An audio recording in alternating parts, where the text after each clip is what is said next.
stumbled into a conversation today, and it was a bunch of women who centered men, and this is how they spoke over themselves. This is how they spoke. They was telling women not to join the 4B movement, and I was curious to why would they do that. And so I asked her, I said, you know that women are not telling other women not to be in relationships with men, so why are you telling women not to join the movement? She said it's about young girls, because women who center themselves are telling young girls to center themselves and value themselves, and they don't need men. I can't make this shit up. I was on that same live with Christina and the Pickmeishas, except I got kicked off for being too direct. See, my girl Christina, follow her. She's smart. She's like, you got to talk to these people like they're children, because none of the shit they're going to say makes sense. So you can't come at them from a logical standpoint, which is my default. Like, I always want to have a logical argument. So I have a bunch of questions and I'm like, if A equals B and B equals C, then A equals C. And then they're like, no. And so, boom, I was kicked off like almost from jump. But I did watch the rest of the live with Christina, and I can confirm everything she's saying. And the part I found the most interesting was, like Christina mentioned, the women were saying they couldn't imagine a woman not wanting a relationship with a man.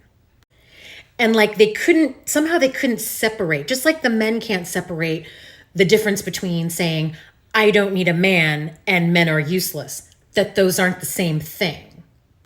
Like, just because I don't need a romantic partner, a man in my life, doesn't mean that men in general are useless, because they had the same arguments as the red pill guys.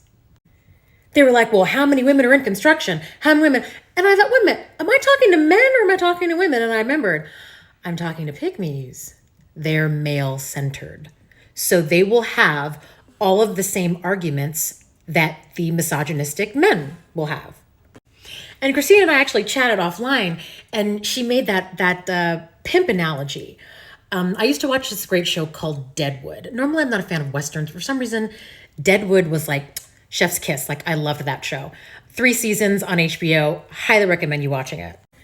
Imagine a Western that sounds like Shakespeare, but with curse words. It was an amazing show. Anyway, because it was an old Western town, there were 2 brothels.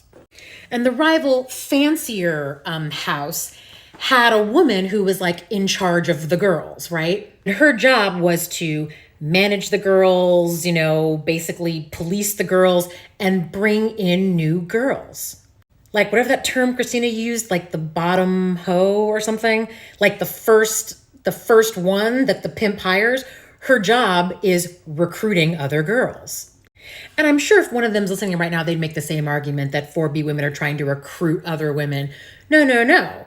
We're not saying don't be in a relationship with a man. If you want to be in a relationship, you want to get married, sure. There are married women and partnered women in the 4B movement. I'm one of them.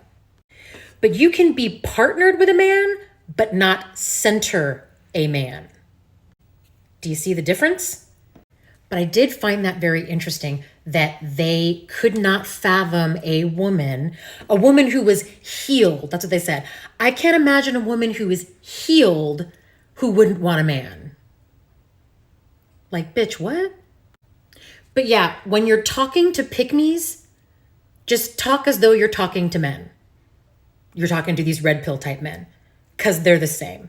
It ain't about trying to convince the other panelists. It's about opening up the minds of the other people listening and commenting below.